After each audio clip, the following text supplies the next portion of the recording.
Сәлем құрметті достар, сіздермен бірге Бақағай. Бүгін біз туынды тақырыбының 4-ші бөліміне өтетін боламыз. Бүгінгі біздің 4-ші бөліміміздің тақырыбы осы туындының қолданысы, яғни жанаманың теңдеуі болып табылады. Жанаманың теңдеуі тақырыбында жанаманың теңдеуінің формуласы мынандай. Y тең болады, яғни y-ды біз қандай да бір функция деп аламыз. Сонда кәдімгі f от x 0, яғни берілген нүктені функцияға қоямыз, және де қосылған дәл осы функциядан туындалып берілген нүктеге қоятын боламыз берілген нүктені, және де оны көбейтеміз x минус x0-ге. Мынау бізде жанаманың теңдеуінің формуласы. Енді қазір осыны қалай қолданамыз, бірге практикалық есептер қарайтын боламыз. Бізге айтады x0 тең 3 нүктесінде y тең x квадрат минус 2x функциясының графигіне жүргізілген жанаманың теңдеуін жазыңыз. Бірінші біз қазір сияны ауыстырайық. Бірінші біз f от x нолевойды тауып алайық. Ол деп отырғаным f от, берілген функция мынау ғой, осы функцияға 3 деген нүктені қоямыз жаңа x0. Сонда мынау x квадрат деп тұрғаным, ол x-ті орнына 3 қоямын, 3 квадрат минус 2 көбейтілген 3. 3 квадрат деп отырғаным 9, 2-ші көбейтем 6. Менде бұл 3-ке тең болады екен. Келесі, енді мына жерде тұрған дәл осы функциядан туындалғаныма осы 3-ті қоятын болам. Ең бірінші біз бұдан туынды алып алайық. Туынды алатын болсам, мына жақта x квадраттан туынды алам 2x, 2x-тан туынды алам минус 2. Осы жерге қазір 3-ті қоятын боламыз. Сонда 2 көбейтілген 3 азайтылған 2. 2-ні 3-ке көбейтем 6, одан 2-ні азайтатын болам 4 шығады. Бұны тауып алдық. Енді дәл мына жердегі формулаға қоятын боламыз. Сонда менде не шығады? f от x нолевойдың орнына мен 3 қоямын. Қосылған, мына жақта тұрған, туындалғанына 3 қойған кезде ол менде 4-ке тең болды. 4. Және мына жерде x минус 3 болады. Яғни мына x0-дің орнына мен 3-ті қойым қажет берген нүктені. Сонда әрі қарай жалғастыратын болсам, 3 қосылған жақшаны ашсам 4x минус 12. Осы жерден 4x қалады, 3-тен 12-ні азайтатын болсам, менде минус 9 шығады. Сонда менде 4x минус 9 деген бір функция шығады. Бұл менде жанаманың теңдеуі, яғни А жауабына сәйкес келеді екен. 4x минус 9. Кеттік, олай болса екінші есеп. Екінші есеп ішінде формула дәл жаңағындай. x0, яғни x нолевой тең минус 1.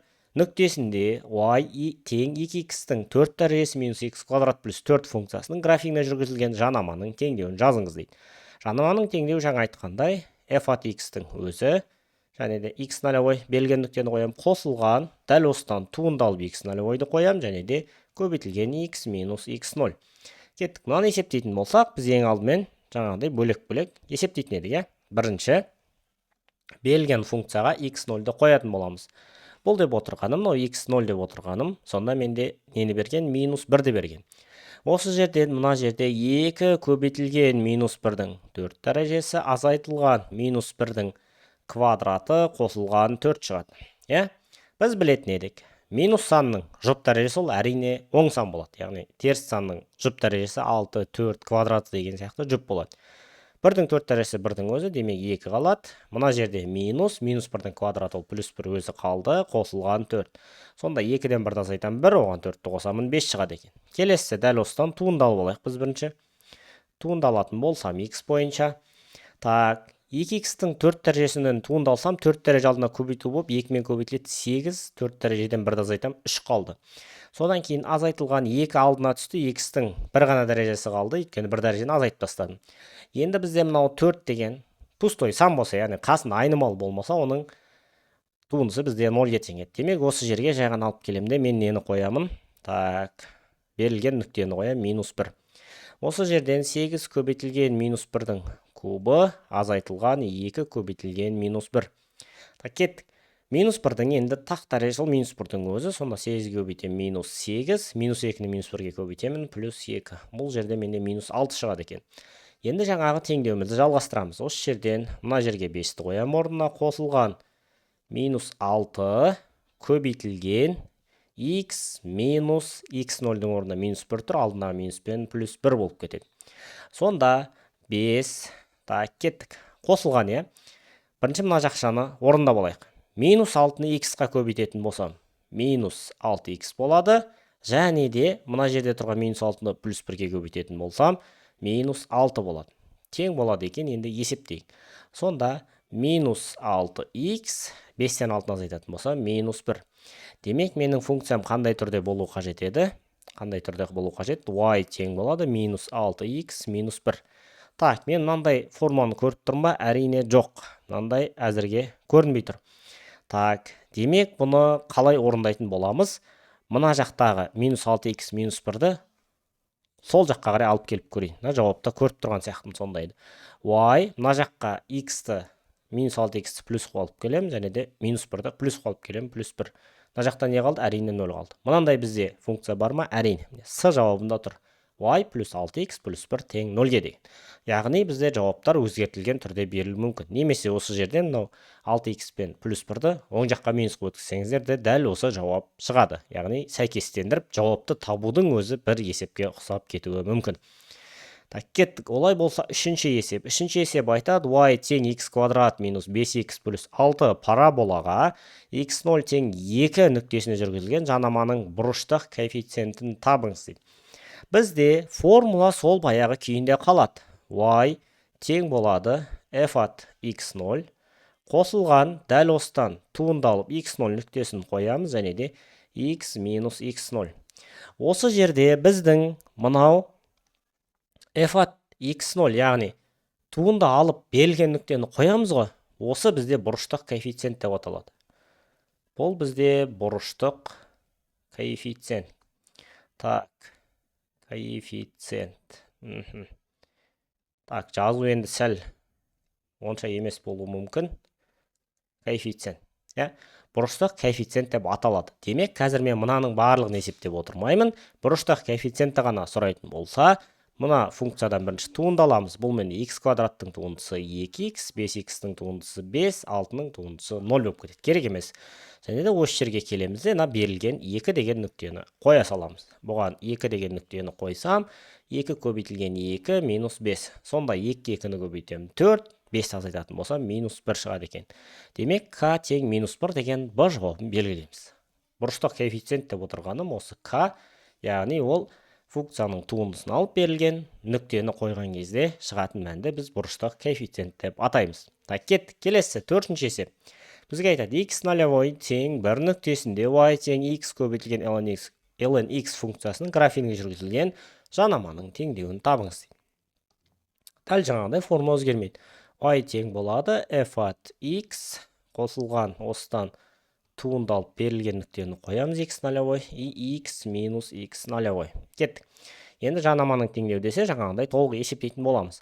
Мына жерде жай ғана f от 1-ді есептейтін болсам x0 барлығының орнына 1 қойып шығам. X-ның орнына 1 қоям, көбейтілген ln1. Енді бізде ln1 деген не сұрайды? Е-нің қанша дәрежесі 1-ді береді? Әрине 0. Себебі кез келген санның 0 дәрежесі 1-ге тең. Осы жерден бізде 1 көбейту 0 болады. Бұл менде 0-ге тең. Келесі туынды аламыз мына жерден. Туынды алатын болсам, бұл менде көбейту ережесі дұрыс па? Көбейту ережесі бойынша туынды алсам, uv-дан туынды алатын болсам, бірінші тұрғаннан функциядан туынды алам, екіншісінің өзі қосылған біріншісінің өзі екіншіден туынды алам. Кетті, x-тан туынды алсам 1 көбейтілген ln x-тің өзі қосылған x-тің өзін жазамыз, ln x-тан туынды алатын болсам 1 бөлінген x. Кеттік, осы жерден, мына жерде не болады? 1 көбейтілген ln x, ол ln x-тің өзі. Мына жерде, так, мына x пен x қысқаратта қосылған 1. Осы жерге біз не қойымыз керек? Әрине, нүктемізді қойымыз керек 1 деген. Сонда ln1 плюс 1. ln1-дің біз 0 екенін білеміз, демек 0 қосылған 1, 1-дің өзі. Мынаны жалғастырып жазамыз. Мынау бізде 0 болып кетті, керек емес. Мына жерде 1 көбейту деп тұр. Ол ешқандай әсер етпейді, тек жақшаны аламыз. Сонда x минус x 0 дейміз. x-тің орнына 1-ді, x-тің орнына x жазамыз, x нолевойдың орнына 1 қоямыз. Сонда менде x минус 1 деген жанаманың теңдеуі шығады. Бұл менде a жауабына сәйкес келіп тұр. Кеттік, олай болса 5-ші есеп сәл күрделі екен. Бізге айтады, y тең синус 2x плюс косинус 2x функциясының графигіне 0-0 нүктесіне жүргізілген жанама мен абсцисса осінің арасындағы бұрышты табыңыз дейді. Так, кеттік. Енді бізде жанаманың туындысы, жанаманың теңдеуі бар еді. f от x0 қосылған f от туынды аламызда x0-ды қоямыз, x минус x0.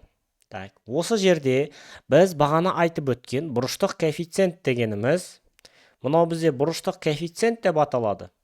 Немесе бұны тангенс альфа деп аламыз. Яғни қандай бұрыш екен, осы тангенс альфа арқылы өрнектейтін боламыз. Бұрыштық коэффициент сұраса жай ғана нүктені орнына қойып табамыз. Ал бұрышты сұраса қазір біз оны тангенс альфаға теңестіретін боламыз. Кет. Олай болса, бізде графигіне мына нүкте десе, біз нүкте қалай берілетін еді? Бірінші x жазылады, келесі y жазылады. Ал менде мына жерде берілген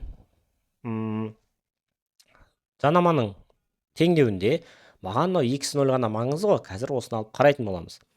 Бізге мынау бұрыштық коэффициент қана керек. Немесе жаңа тангенс альфа. Оны қалай есептейміз? Бірінші туынды аламыз мынадан. Туынды алатын болсам, бірінші синус 2x-тан туынды алсам, синустың туындысы косинус 2x болады. Және ішіндегі анау 2x-тан туынды алсам, бұл күрделі функция ғой, 2 шығады. Сөйтіп, косинус 2x-тан туынды алсам, ол минус синус 2x болады. Және де оның тағы да несі бар? Ішіндегі туындысы 2x-тан туынды алсам 2 болады. Сонда менің мына жердегі туындым 2 косинус 2x минус 2 синус 2x болады екен. Так, енді осы жерден мына жерге мен қандай нүктені қоямын? Мен x нолевойым қаншаға тең болып тұр? 0-ге тең болып тұр ғой міне. Мына жерде 0-ге тең болып тұр. Осыны қоятын боламыз. Сонда 2 көбейтілген косинус 0 минус 2 көбейтілген синус 0 болады екен. Кеттік. Косинус 0-де қаншаға тең? Ол әрине 1-ге тең. 1-ге тең, ал синус 0-де 0-ге тең. Сонда 1 көбейтілген 2, бұл менде 2-нің өзіне тең болады екен. Осы жерден біз не істейміз? Жаңа айттық. Егер бұрыштық коэффициентті ғана сұраса, осы 2-ні белгілейтін едім. Енді қандай бұрыш жасайды десе, жай ғана тангенс альфаға теңестіре қоямын. Тангенс альфа тең 2, бұл бізде тригонометриялық теңдеу. X тең болады не нәрсеге? Арктангенс 2 плюс pn.